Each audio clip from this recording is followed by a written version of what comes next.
돈이제는 왜 무너졌는가? 안녕하세요.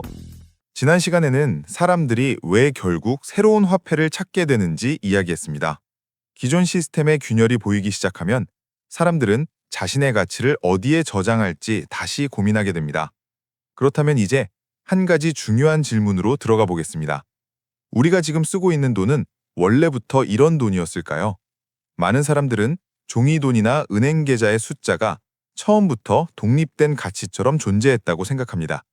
하지만 실제로 현대 화폐 시스템은 처음에는 전혀 다른 모습이었습니다. 원래 화폐는 금과 바꿀 수 있는 증서에 가까웠습니다. 사람들은 금을 맡기고 그에 해당하는 종이를 받았습니다. 그리고 그 종이로 거래했습니다. 즉, 화폐는 본래 그 자체가 가치라기보다 금이라는 담보를 가리키는 표지에 가까웠습니다. 이 구조는 중요합니다. 왜냐하면 화폐의 신뢰는 금이라는 실물 담보에서 왔기 때문입니다. 사람들은 종이 그 자체를 믿은 것이 아닙니다. 그 종이를 가져가면 금으로 바꿀 수 있다는 약속을 믿은 것입니다. 문제는 여기서 시작됩니다. 은행은 맡겨진 금보다 더 많은 증서를 발행하기 시작했습니다. 어차피 모든 사람이 동시에 금을 찾으러 오지는 않을 것이라고 생각했기 때문입니다. 겉으로는 금융의 발전처럼 보일 수 있습니다. 하지만 본질은 다릅니다. 하나의 담보 위에 훨씬 더 많은 약속을 얻는 구조였습니다. 쉽게 말하면 집 한 채를 가지고 계약서를 여러 장 쓰는 것과 비슷합니다.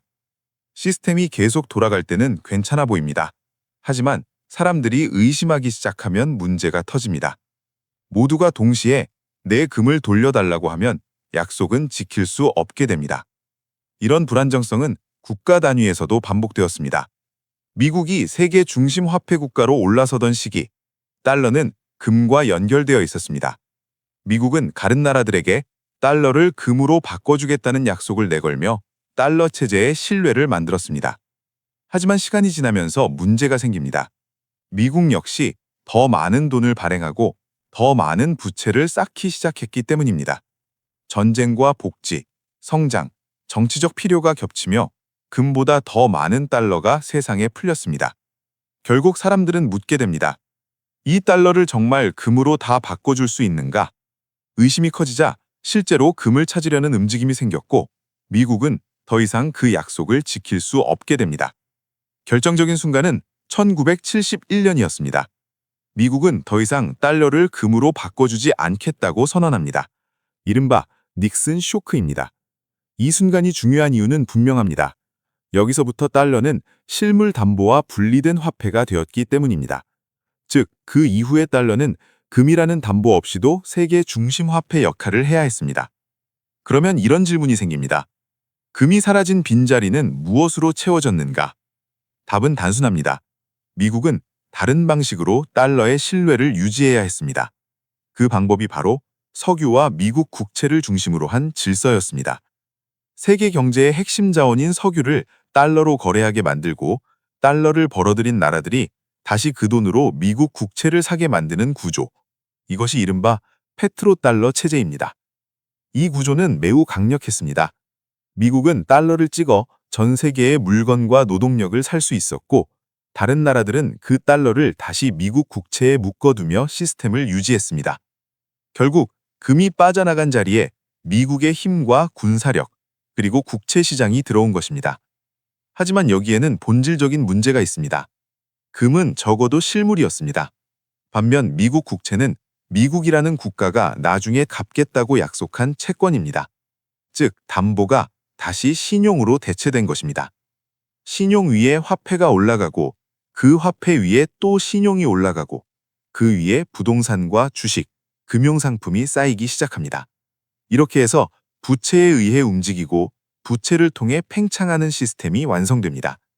문제는 이런 구조가 평온한 시기에는 아주 효율적으로 보인다는 점입니다. 돈은 더 많이 돌고 경제는 더 빨리 커지고 자산 가격은 상승하고 사람들은 풍요를 경험합니다. 하지만 반대로 말하면 이 시스템은 계속 더 많은 신용과 더 많은 부채를 필요로 한다는 뜻입니다. 멈추는 순간 문제가 드러나기 때문입니다. 그래서 현대 금융 시스템은 잘 돌아갈 때는 찬사를 받지만 멈추기 시작하면 위기를 드러냅니다. 지금 우리가 보는 여러 불안도 사실은 여기서 이어집니다. 담보가 사라진 세계에서 돈은 계속 늘어나고 그 돈 위에 세워진 자산도 함께 부풀어 오릅니다. 하지만 어느 순간 사람들은 다시 묻게 됩니다.